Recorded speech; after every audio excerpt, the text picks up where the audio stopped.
But if you have time to explore nature, to go outside, be with friends, and do runs, I think you'll have a fruitful years ahead, no?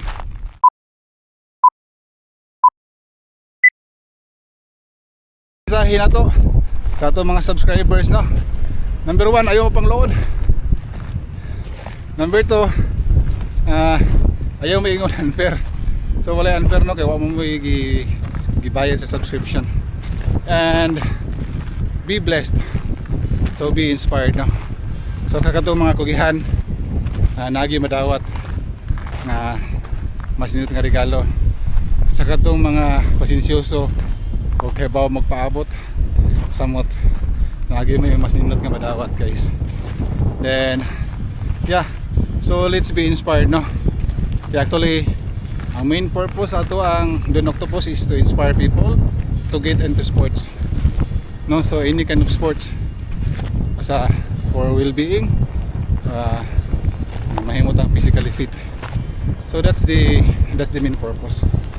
So giveaways are secondary, but we are giving gifts to people para makuha po sila, dungangan po nilang inspiration. So it's not automatic nga 1:1, but we are doing the 1:1 right now because we would like to share sa atong mga blessings. So I think that settles things, no? And I hope that you will enjoy na lang and don't get jealous. Jealousy is good, but too much will kill you. No, so yeah, just like this kanang beauty sa nature nga ako ang gisaroyan, guys. So I would never explore this if nagpuyo ka dyan ko sa balay, but simply because I give time to this kind of physical fitness. Kapoy siya, but makawagtang sa stress. This kind of experience is worthwhile, no? Panalagsarap po ni siya. So this long narrow street sa road, guys, is going to give us another challenge. Kaya layo-layo pag itong 5 kilometers, no? Habang sa balay. But anyway, we have this kind of wonderful experience here, and let's live this moment. Oh, geospot Akabakyo. Okay, so present place Akabakyo, Yutanyama. Okay, so yeah. Oh, ada nakabutang de. Please adhere to the following rules. Do not remove lava pieces. Patay ka. Nalaba kita gidadiri nga secret. Yeah. Okay, so let's go jogging na po. So kini nga size road na pipili, guys. Napapakita dito nga part sa yaman sa bukid pa. That's the 5 kilometer marker. So we'll get there.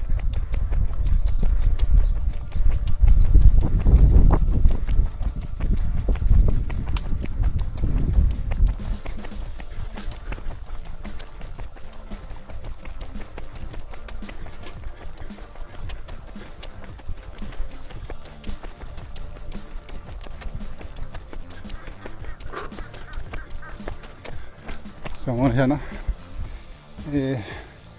Akabakyo Dashi.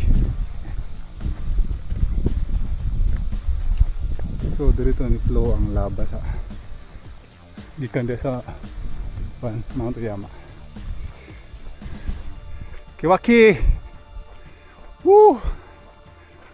Haro Waki.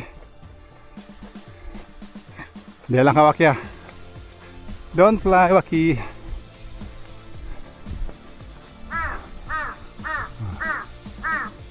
Waki dia.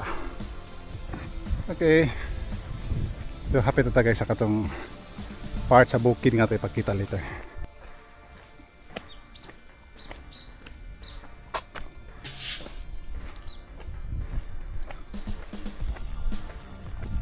So here's Shitori Sawa Hashi. No, so ato ipakita ning kuan guys. Kung diha sa bukid, if you notice, naidagko kayo nga mga sanga. Then kana siya mga kahoy ya guys. I suspect no nga these are the remnants sa pagbuto sa bulkan in the past. No, so namatay siya tungod sa kainit ba sa ground ba. No, so mo na siyang daghan ka makita diha, no? Ang napatay sa nga kuan. Then I think na shrine diri sa unahan. Da. So kana siya. Na shrine diha, no? And mo ni kato nasa picture nga nalubog siya ba. Lubong ni siya nga kana siya nga Tori. By the way, Tori Gates guys, kana siya. No, so anang puwa nga masag arko ba. Tori Gates na siya sa adto ka sa shrine. Okay, so medyo init na. Ang atong oras is 15:15. Putay paniod to. Okay. Shitori.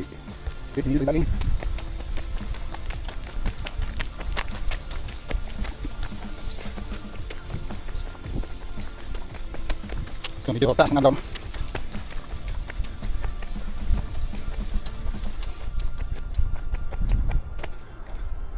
Okay, so ako lang i-share guys, one of the good thing diri sa Japan or common ni siya, especially diri sa isla no, sa Miyake.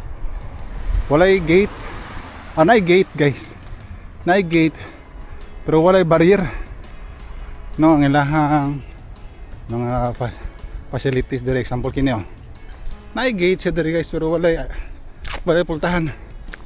No, pwede lang ka makasudihan, no? So of course in other parts especially sa Pinas, you can't have this open. Okay, kibaw na ta di may tabo, no? So but here totally walang open siya, way kabantay diha, way gwardiya, way mga awat. And kung naman ganay mga awat din napita, no, dali ra pud kay ma-trace, no, kay naay camera. Then sa asam punin mo doon. so asam punin mo ibaligya, no? So yeah, yan na sila dire. Wow, walay usog wala dyan dire. Okay, so pabalik na tayo guys. Udah kayo Waki guys, Waki lupat si Waki. Okay, so 4 kilometer mark ta guys. Luta kita na na.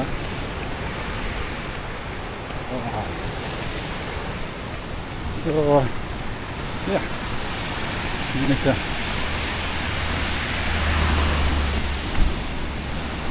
By the way, kung makita de na nakabutan na 100 meter, then 150 meter.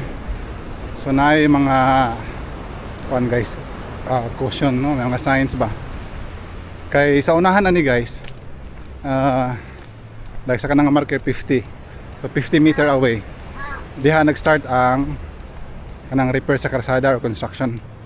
So sa layo pa lang daan na nakahibaw na ka nga naay repair sa unahan, so hinihinay na ka sa imuhang sakyanan. So that's one of the safety nets ba nga ako na-notice diri sa Japan. So dili ka ma-surprise nga uy sa maning hunong ano ba, no? So they have that common practice, no? So yeah, so nagamay na diha nagsugod ng repairs kalsada. So ato na ni pakita pod guys diri. Actually naay nakita na ko diri nga simbahan, no? That's the kanang Full Gospel Church diri sa Miyakijima. Then wala ko yung nakitaan nga Catholic Church diri. So actually ang Full Gospel Church is daghan na sa diri sa Tokyo. And one of it is na diri sa kwan. Na diri sa Miyakijima. Just proximity lang siya sa kining Yuri. The Yuri is kanang Korean yakiniko restaurant na siya, guys. And diri mi nga na to ko na chat. So una mga wakyo. Oh, waki. So Yuri, guys. Then telephone booth. Then another akin eh. And this is the continuation day, guys. No, so manotice nimo naghunong ang car, no?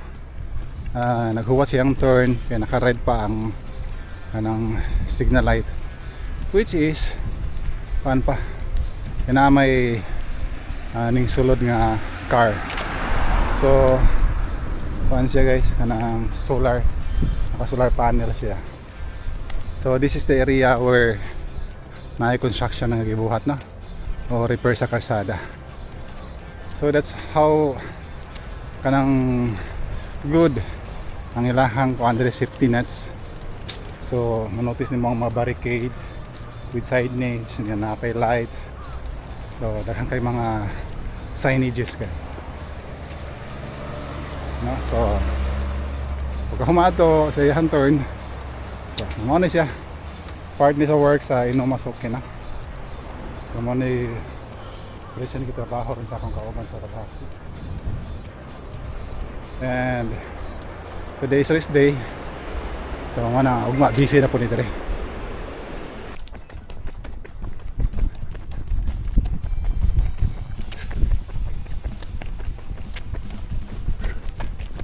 Okay, so we are approaching the 3-kilometer marker na sa park, guys. And the time is already 1:30 and we are still doing this jogging tour. Woo! So yeah, nice po kayo ang location dito sa kanyang park.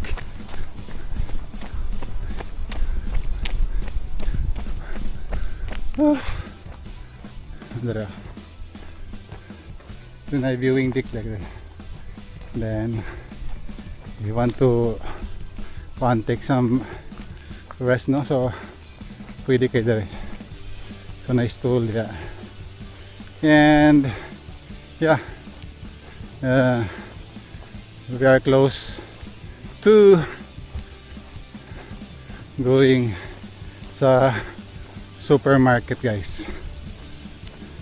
Okay, so ito ang marker, guys.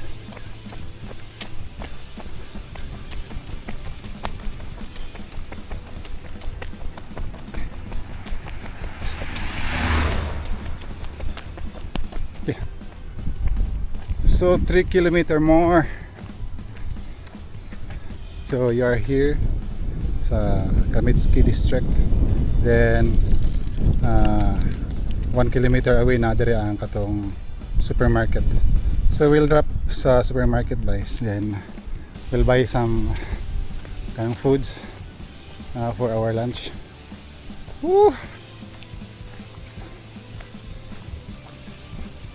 So kisay kay ingon nga lingaw ang jogging.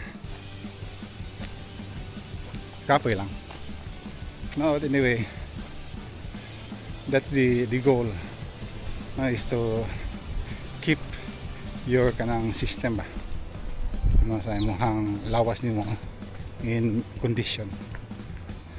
After all, it's your choice, no? So choice nimo ang pag-jogging, choice nimo ang pag-sports, choice ang pag-stay, or anything you do for the Sunday or your rest day. And for me, I choose this kind of activity. Kapoy siya, but yeah, it's worth it naman.